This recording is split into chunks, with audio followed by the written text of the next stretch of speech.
Very often in modern physics, it's postulated that our Big Bang, 13.8 billion years ago, was not the absolute beginning of time and physical reality, but only the beginning of our particular expansive phase or cycle. And this conclusion is based on the idea or the theory that our universe has been expanding and contracting for an infinite amount of time. This model of physical reality is known as the oscillating or bouncing universe model. And such a model can be refuted, at least in regards to the universe bouncing for an infinite amount of time, by appealing to the 2003 Bordoville-Lincoln-Guth space-time geometry proof. Because the oscillating universe model has an average expansion rate greater than 0, the BVG proof applies, and thus it must have a beginning. But what about the law of entropy? Could one appeal to the law of entropy in order to argue against an eternal oscillating universe? Well, as Father Robert Spitzer and many others think, the answer is yes. And one way that they substantiate their claim is by appealing to the odds against our universe having the low entropy that it had at the Big Bang. In 1989, Roger Penrose, a world-renowned physicist from Oxford University, calculated such odds. And the odds that he calculated came to be 10 raised to the 10 raised to the 123 to 1 against. That's a double exponent. In single exponential form, that's a 10, and then in the exponent, you have a 1 with 123 zeros behind it. That's a huge number. And many say that if we were to type that number out without the exponent, and every zero was with 10-point type font, our galaxy would have a hard time holding that number. Such odds against our universe having the low entropy that it had, as Father Robert Spitzer likes to say, is analogous to a monkey typing out the whole corpus of Shakespeare's writings in 2 weeks by randomly typing on the keys of a typewriter. Father Spitzer also likes to use the example of imagining a black sheet extending across the galaxy with 10 raised to the 10 raised to the 123 tiny holes, and one of those holes has a red circle around it. And we're going to throw a pin needle from a galaxy away and hit that tiny hole with the red circle around it. Needless to say, the odds against this happening are very, very, very high. This is akin to the odds against our universe having the low level of entropy that it had at the Big Bang by pure chance. Now, physicists tell us that if the universe has been bouncing, contracting, expanding, and expanding, well then we know that the level of entropy would increase with each collapse of the universe. Jacob Bekenstein, a theoretical physicist, indicates that it would be by a factor of 10 raised to the 80. So if this is the case, well then it follows that the entropy level in the previous cycle to ours would have to have been lower than ours at our initial bounce, at our Big Bang. Well, if the level of entropy would have to have been lower in the previous bounce to ours, well then it follows that the odds for that level of entropy would have to have been even more improbable than the odds for our level of entropy at our Big Bang. In other words, it would have to be higher than 10 raised to the 10 raised to the 123 to 1 against. So if the odds against the levels of entropy in previous bounces would be higher and higher and higher as we go back in time, well then the problem of fine-tuning for the initial condition of entropy would be far more problematic. And if time extends back infinitely into the past, we're looking at infinite improbability.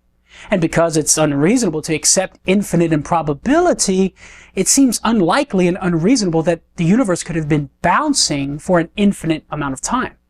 So the odds against our universe having the low level entropy that it had at the Big Bang serves as the first piece of evidence from entropy that one can look to in order to argue against an eternal bouncing universe. The second piece of evidence from entropy is found in Richard Tolman's proof. Richard Tolman was an American mathematical physicist who died in 1948. And he noticed that if the universe has been bouncing, contracting, and expanding, then the amount of cosmic microwave background radiation, which is the thermal radiation left over from the Big Bang, would accumulate and increase with each cycle, due to the second law of thermodynamics, which describes how ordered energy progressively moves to disorder. So the ordered energy in the universe would move to disorder becomes CMB radiation at the end of that cycle. Now, Tolman further noticed that the accumulation of the CMB radiation would increase the duration and the volume of each of the cycles. So if the time from our Big Bang to the present is indeed 13.8 billion years, well then, according to Tolman, the previous cycle to ours would have to have been smaller in its duration as well as in its volume.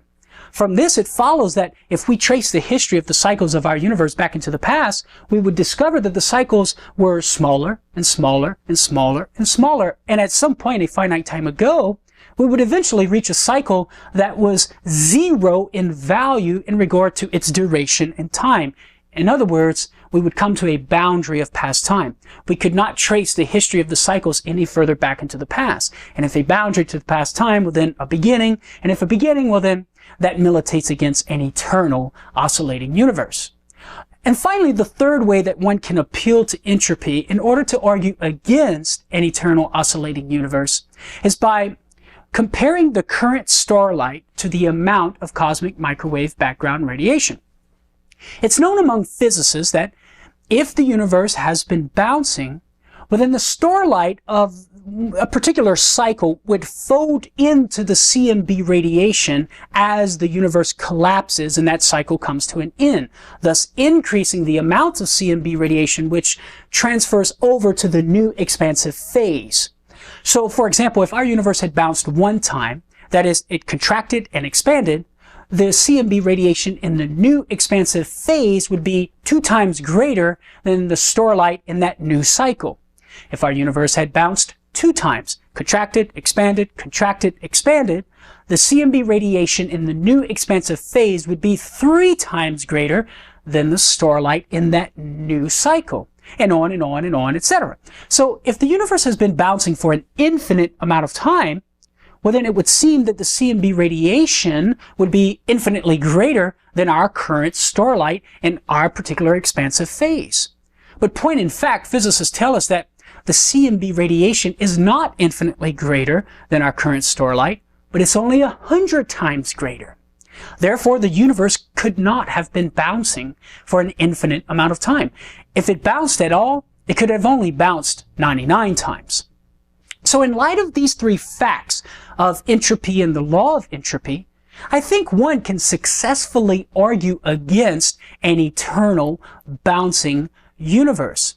And so in response to this eternal oscillating universe theory, I think one could quote Dr. Alexander von Lincoln in his book Many Worlds in One, where he writes, "Cosmologists must face the problem of a cosmic beginning."